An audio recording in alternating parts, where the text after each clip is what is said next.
Hi, I'm Tim Ear, and I was in Day of the Dead.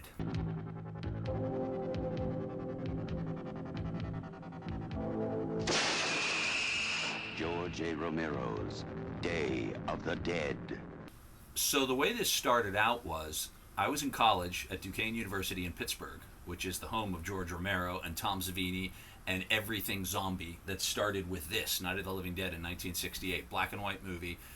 He followed up with a color movie in 1978, Dawn of the Dead, and then Day of the Dead came along in the 80s. And like I said, I was in college, and my roommate and I were really into zombie movies and all horror movies at all. There's another Pittsburgher, Joe Flaherty, on my shirt. He was in SCTV and he played Count Floyd, one of my favorite characters from SCTV. So there is this Pittsburgh horror thing that goes on that started with this and continued on through the 80s.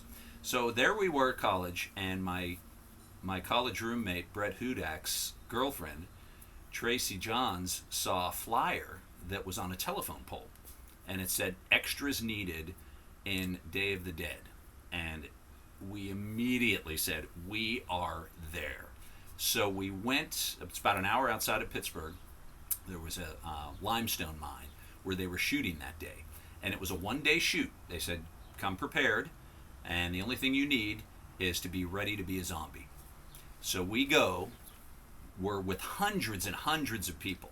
And we walked down into this area, and they took us down into the mine, and we went deep underground into the mine, the limestone mine, which had been turned into George Romero's studio for Day of the Dead. And they immediately put us in makeup. They gave us $1. Here's $1 and a lunch, a bagged lunch. That was our pay that day. The payoff was to come in a much bigger way a little bit later on. So we get into makeup, and I was lucky. I was very fortunate. They gave me a short-sleeved costume to wear, a zombie costume. It was all ragged and everything, but it was short-sleeved. I didn't know at the time, but that would come into my favor a little bit later on. So there we were getting into makeup, got blue arms, makeup, the whole thing. And when Tom Savini came around at one point, he was just looking through the crowd at people and just picking people out one by one. And he pointed at me and he said, come here. I was like, oh. Well, my poor roommate, who was a much bigger Romero fan than I was, my roommate taught me so much, Brett Hudak, about horror and zombie films. He read Fangoria all the time, Fangoria magazine. We went to drive-ins all the time. He was like, Lucio Fulci, like all the stuff, zombie, everything. So then I get picked. I felt bad because I know that Brett really wanted to be in this movie, but I just got picked. Didn't know at the time why. It sure wasn't my dashing good looks, right? And so, because I was in zombie makeup like everybody else, but he picked me. So Savini picks us, and he lined about 12 of us up against a wall, and almost like we were going to be shot. And so we lined up against a wall, and he said, stick your arms out. Everybody sticks their arms out, zombie style, like this. And he walked down the row, and he picked 2 of us out, 2 or 3 of us out. And he said, you, and you. And we went over there, and he said, the rest of you can go. Everybody else went. The 3 of us, 2 or 3 of us are standing there, and he looks at the 2 of us, and he said, stick your arms out again. He goes like this. And the other 2 guys had long sleeve shirts on. I had long arms that were exposed, all covered in makeup. And he said, I need those nice long arms. Okay, that's good. You're my guy. And I didn't know what his guy was. Well, it was a scene that was to be shot where we were tasked with ripping a head off. And there was a soldier in this one scene. And it's about 3/4 of the way through the movie, as it turned out, when we saw the film. Still didn't even know if I was going to be on. And I went with my girlfriend, who's now my wife, 35 years. And she, even though I was a zombie and into really weird, geeky stuff, she somehow married me. I have no idea why. But there I was at the highlight of this. And he said, I need you. He said, you're going to be my guy. I couldn't believe it. It was just too much to believe. But Savini said, you're going to be my guy. I need you with your long arms to reach in and break this appliance. So what they did is they put the actor fit on his back on some wooden pallets.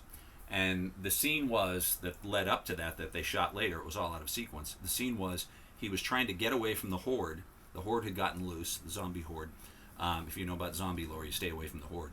He was trying to get away from the horde.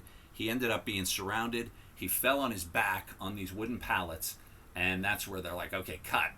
and they, as we said, we shot it out of sequence. But this scene was him on his back. They cut a hole in the pallets back here. He stuck his real head through the pallets, through the hole in the pallets. They put the pallet back on top, so his head, his real head, is hidden underneath the pallets with the wooden cutout on top. And then they put the appliance on, his fake head, that looked exactly like him. It was amazing. But it's Tom Savini, so of course it was going to be amazing. So he puts this head on. They tuck the head of the appliance, the neck of the appliance, into his shirt, his real shirt. So this fake head is attached to his real body. And the fake head was animatronic, and Savini controlled it with remote. So the eyes could go like this, open, close, the mouth, all these movements. And Savini said, okay, this is a $10,000 head. If you don't break it right here in this right spot, that's where you have to puncture. Start there, and then the rest of the horde moves in, and they start to pull him apart. If you don't puncture that right, your head's going on there, and we're going to put it on. We're going to put you on there. So the pressure was on. So they say action, and I reach forward right for the spot right there. I really focused on it. He had a little X on it, and I punctured it with my fingers and pull, and the rest of the horde moves in, and he's screaming. Well, it was silent scream at the time. They dubbed in later the screams, but the mouth opens, eyes open, eyes closed, the whole movement, the animatronic movement. The head comes off, pulls, the zombies pull at the eyes, head pulls off all the way. Great scene. But still, you don't know if you're going to be in the movie. And there we were in the theater in Pittsburgh watching the movie, and my girlfriend and I are sitting there, and I see myself in the horde turn like this. There was one cut, and you see, and then I'm like, there I am. And then they cut to him falling down on the pallet. The head comes off. It was incredible. I'm Tim Ear. I was in George Romero's Day of the Dead in Pittsburgh. Enjoy the film.